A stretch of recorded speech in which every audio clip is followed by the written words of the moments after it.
Itaqui em Cena, o podcast que conta a história do FIT, o Festival Itaquiense de Teatro. Apresentação, Eduardo Silva.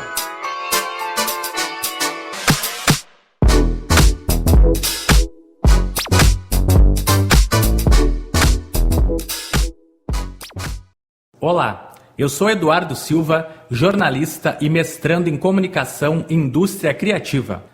Esse é o podcast Itaqui em Cena, um produto de pesquisa, desenvolvimento e inovação do Programa de Pós-Graduação em Comunicação e Indústria Criativa da Unipampa. Esse projeto foi criado para contar a história do FIT, o Festival Itaquiense de Teatro.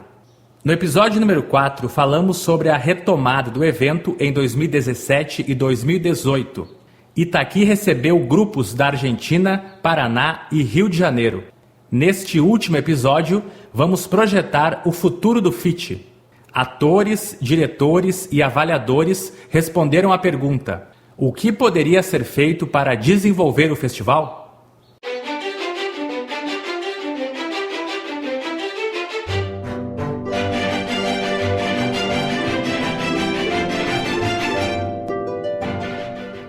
O criador do festival, Daniel Kretzig, defende uma nova organização dos grupos locais para alavancar o FIT.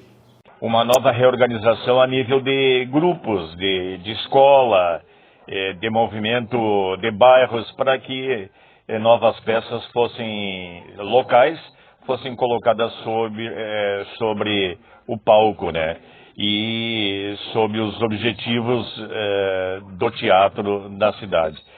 Era preciso, nesse sentido, a grande evolução do FIT carregar também essa nova reorganização e buscar uma participação maciça como teve quando foi criado o FIT, que causou um impacto imenso, e daí as peças que foram organizadas e colocadas, né, para a participação. Este seria um dos poucos itens que deveria ser revisto e estimulado para que novos grupos voltassem a participar do FIT.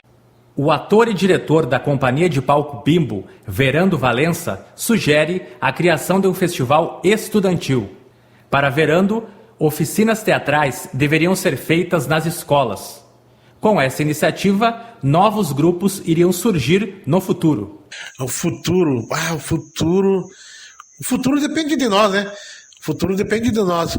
E se depende de nós, mais uma vez eu sempre desafio o meu amigo Eduardo, né?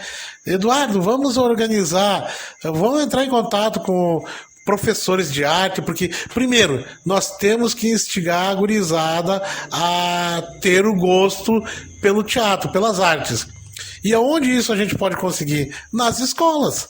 É nas escolas que tem o começo, porque nas escolas tem os professores de artes, eles têm o público, tem o pessoal, tem os alunos, para começar primeiro com oficinas nas escolas, organizar grupos de teatro nas escolas, e aí montar, nossa equipe novamente, criar um novo festival, que seria um festival estudantil, um festival escolar, local, ou até mesmo na nossa cidade. Itaqui é a vizinha cidade de Maçambará.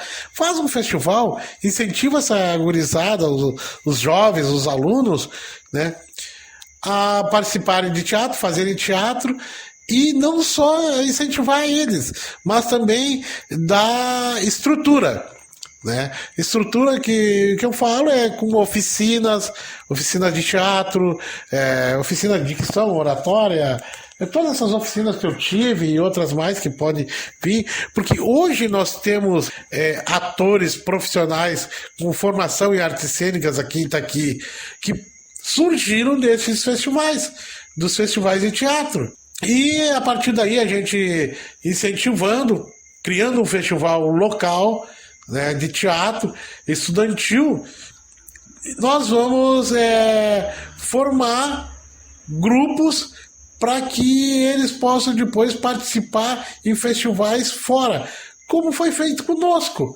como eu sempre digo, com os velhos, o pessoal da antiga do teatro.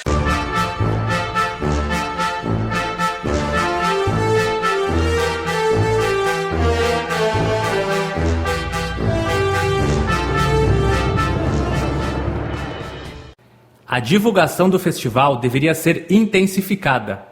Espetáculos de nível nacional poderiam ser convidados.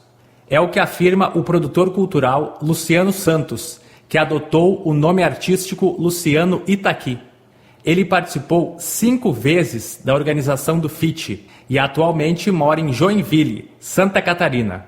Acho que para alavancar o FIT como um produto cultural em Itaqui, uma divulgação massiva, né, não uns 2 meses antes do festival iniciar, mas eu acho que isso tem que ser feito ao longo do ano, né, essa divulgação, falar aí dos grupos que já foram vencedores, falar dos grupos da cidade, né, os que já existiram e os que ainda existem, né, divulgar em páginas do Facebook, no perfil que for criado do Instagram para o festival, no site do festival.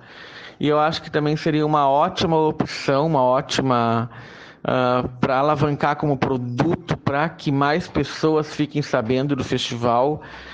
Por que não chamar um espetáculo convidado, né, um espetáculo aí com artistas reconhecidos a nível nacional, como já tivemos aí em Itaqui, artistas globais apresentando nesse palco.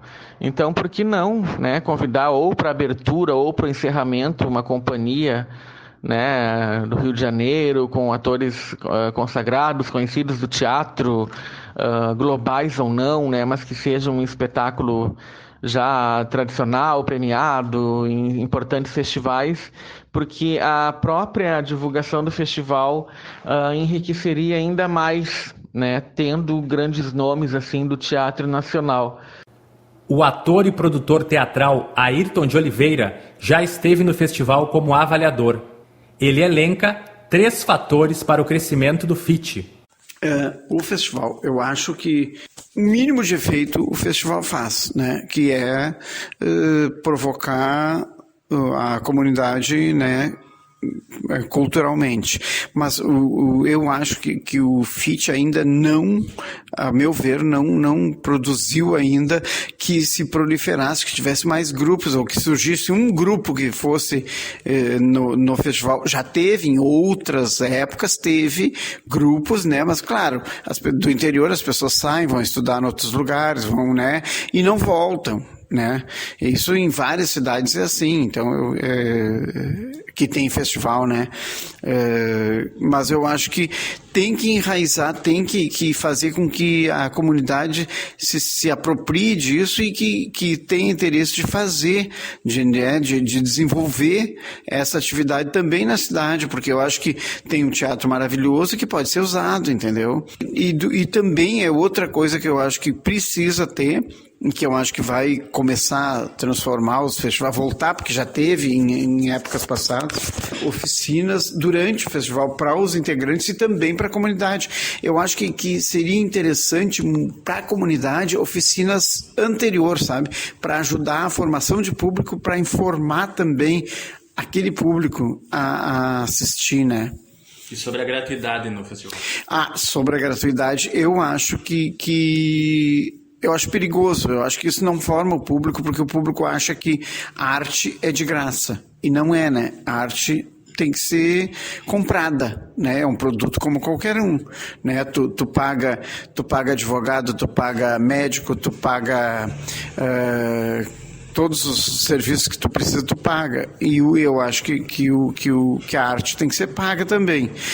Pode ser simbólico, valor, tudo, mas eu acho que o público está vendo que ele está pagando para assistir alguma coisa. Então ele está valorizando.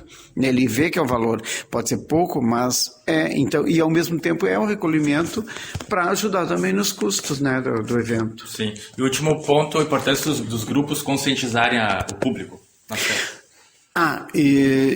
Que são 3 coisas que eu acho que precisa, né? Que é a formação, a formação profissional, a formação de plateia e a conscientização, que isso é uma coisa que qualquer espetáculo, né, se ele não for para conscientizar, para criticar, né, no caso, alguma coisa, ele não tem por que existir, né? Então, seja sobre um tema X, Y, um tema social, um tema político, um tema ecológico e assim por diante. Então, eu acho que os espetáculos precisam conscientizar a comunidade em geral, né? O ator e diretor Kleber Lorenzoni, do grupo teatral Máscara, da cidade de Cruz Alta, venceu o FIT em 2022. Kleber também afirmou que a divulgação pode melhorar. Ele citou ainda a necessidade de mais investimentos do poder público. Eu liguei para os hotéis do município para me alojar, né? E ninguém sabia do festival. Eu acredito que nesses tempos de redes sociais é difícil tu chegar nas pessoas porque tudo é muito rápido, né? Vem um stories ali, a pessoa já pula. Então precisa se divulgar muito mais do que se divulgava antes das redes sociais. Tu precisa, né, divulgar até que a pessoa não aguente mais, e aí ela diga, tá, então eu vou prestar atenção, o que é isso aqui? E aí chegue nela. Acredito que quando se tem um teatro como o Przewodowiski, que é um ícone nessa cidade, a cidade precisa ser convidada a ser dona como museu, precisa ser dona do museu. O museu não está ali para ser um lugar de visitação lá de vez em quando, na semana dos museus, enfim. Não, a comunidade precisa estar dentro do teatro, precisa se sentir dona do teatro, precisa entender que, falando aí turisticamente, né, é uma forma de trazer pessoas para a tua cidade, é uma riqueza que você tem. E como que as pessoas estão vivendo o FIT daí em Itaqui? Seria a minha pergunta. Acho que, pelo que eu vi de público de escolas, acho que esse lado está sendo muito bem feito. Estava lotado, né? Teve sessão que teve que repetir, por exemplo, esse ano, mas não adianta também a criança ser levada para o teatro se o pai e a mãe não são de alguma forma motivados a ir, provocados a ir. Também não adianta levar a criança para o teatro se eu levar a criança para o teatro, não estou dizendo que é o caso aqui, mas que isso é um diálogo importante, uma vez por ano no festival. Ela tem que ir no teatro sempre.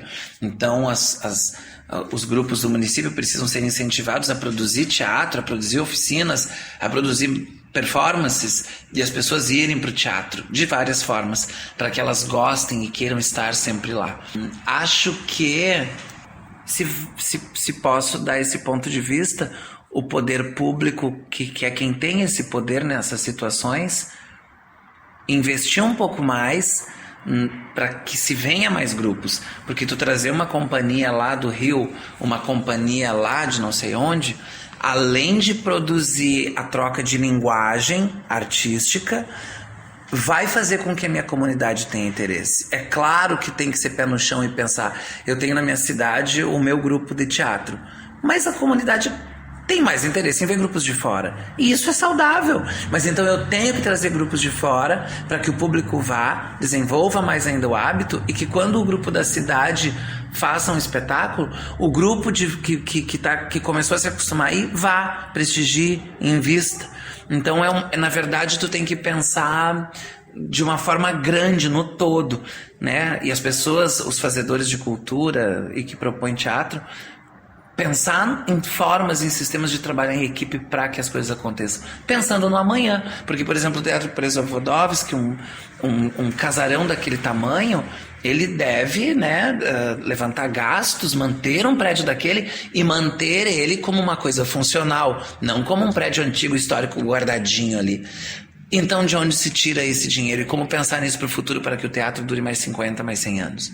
Acredito que é motivando o público de teatro a estar lá.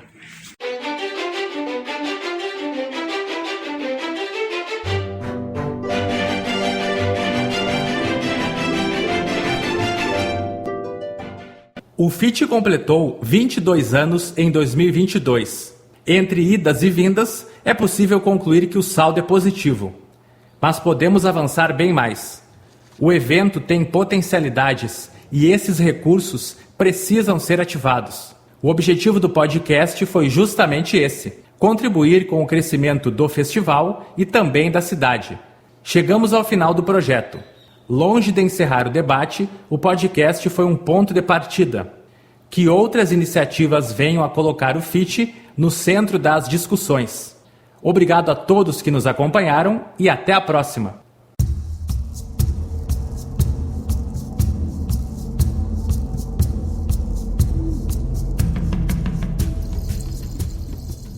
O podcast Itaqui em Cena é um produto de pesquisa, desenvolvimento e inovação do Programa de Pós-Graduação em Comunicação e Indústria Criativa da Unipampa. Roteiro, produção e edição, Eduardo Silva. Locução da vinheta de abertura, Bruno Contursi. Identidade visual, Jonas Weber Brum. Orientação, professora Luciana Carvalho.